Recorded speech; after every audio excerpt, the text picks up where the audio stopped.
नमस्कार दोस्तों, मेरा नाम अथर वर्मा है और आज की वीडियो में मैं आप लोगों को बताने वाला हूं कि कैसे जुआ सट्टा खेल के आप लोग लाखों करोड़ों रुपए कमा सकते हैं और अपना जीवन, अपनी लाइफ सेट कर सकते हैं, फैमिली को फॉरेन ले जा सकते हैं, गाड़ी घोड़ों में घूम सकते हैं। अगर इस टाइप की वीडियो आप लोग देखने आए तो यहीं पे रुक जाएं। ऐसा मैं कुछ भी नहीं बताने वाला हूँ, बल्कि आज की वीडियो में मैं समझाने वाला हूँ कि जुआ सट्टा की जो कमाई हो आप इकट्ठी कर रहे हो, उससे आप पे और आपके आने वाले जीवन पे क्या इफेक्ट पड़ने वाला है, बच्चों पे क्या इफेक्ट पड़ेगा, आपके खुद के ऊपर क्या इफेक्ट पड़ेगा, वो बताने वाला हूँ। दोस्तों, आप लोगों ने देखा होगा कई सारे ज्योतिषी बताते हैं कि अगर तुम जुए सट्टे की कमाई करते हो तो राहु को प्रबल कर लो, यानी कि राहु ग्रह की जो एनर्जी है उसको बढ़ा लो।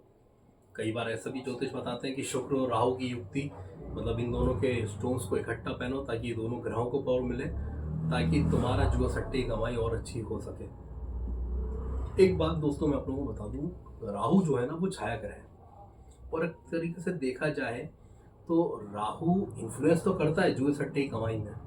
जिसका राहु प्रबल होता है वो जुए सट्टे की कमाई में बहुत सारा पैसा बटोर लेता है और पैसे को बचा के भी रखता है और उस पैसे को आगे व्यापार में लगा ले या किसी काम में लगा ले, उस तरीके से इस्तेमाल भी कर पाता है। यानी कि उसके साथ वो वाली कहानी नहीं हो पाती कि मेरा पैसा कहाँ आया और कहाँ चला गया, ऐसा नहीं होता है ना। ये सिर्फ एक ही केस में होगा जब राहु आपका प्रबल हो, पावर में हो। लेकिन मेरा पर्सनल एक्सपीरियंस है, जितना मैंने कुंडली स्टडी करी और जितना मैंने राहु को जो स्टडी करा है, जो कोर राहु है उसको स्टडी करा है, कि राहु की जो कमाई है जुए सट्टे की गलत तरीके की, वो कहाँ पे इन्फ्लुएंस करती है। सबसे पहले वो पैसा जाता है अस्पतालों में। इसके अलावा अगर आपके बच्चे हैं तो बच्चों की शादियों में दिक्कत आती है।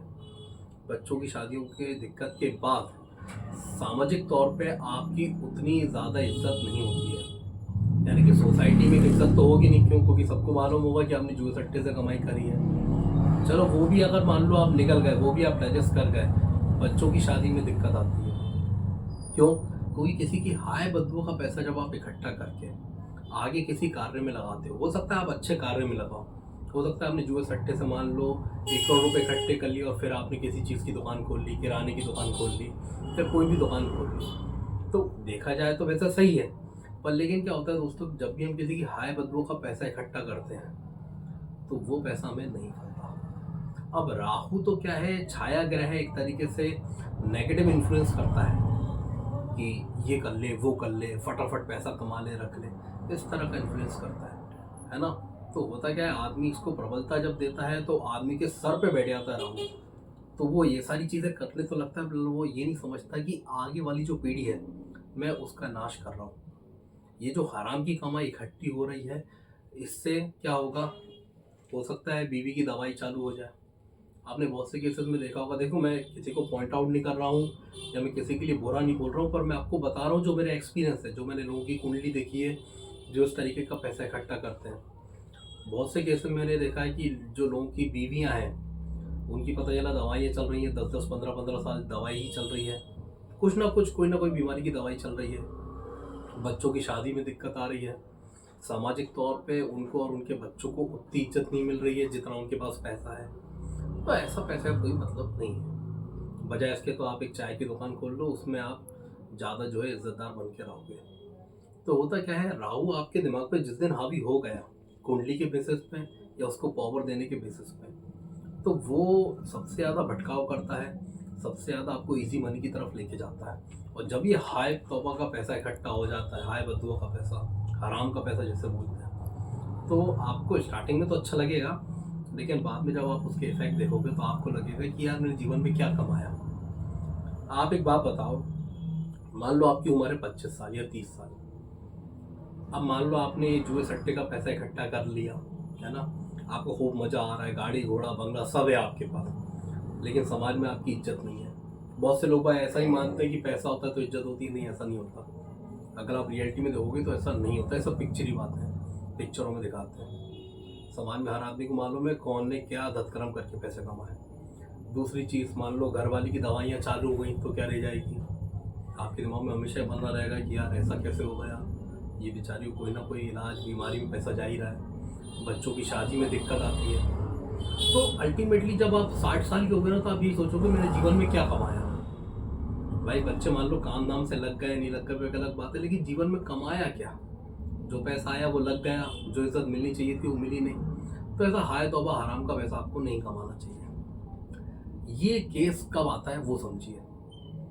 राहु और शुक्र की युक्ति जब हो जाती है और अगर उस युक्ति के ऊपर यानी कि उस कॉम्बिनेशन के ऊपर बुध की छाया पड़े, तब मेजॉरिटी केस में ऐसा आदमी जुए सट्टे के अंदर काफ़ी अच्छा पैसा बना लेता है और उस पैसे को संभाल के रखता है और आगे चीज़ों में निवेश करता है ना। मेजॉरिटी केस में मैंने देखा है राहु और शुक्र की युक्ति हो जाए और उसके ऊपर बुध की छाया पड़ जाए, तो ऐसा होता है। लेकिन मैं इस कॉम्बिनेशन को कभी भी जो है प्रोत्साहन नहीं देता हूँ, सपोर्ट नहीं करता हूँ, क्योंकि मेजॉरिटी केस में आदमी फिर वही जुए सट्टे की तरफ चला जाता है।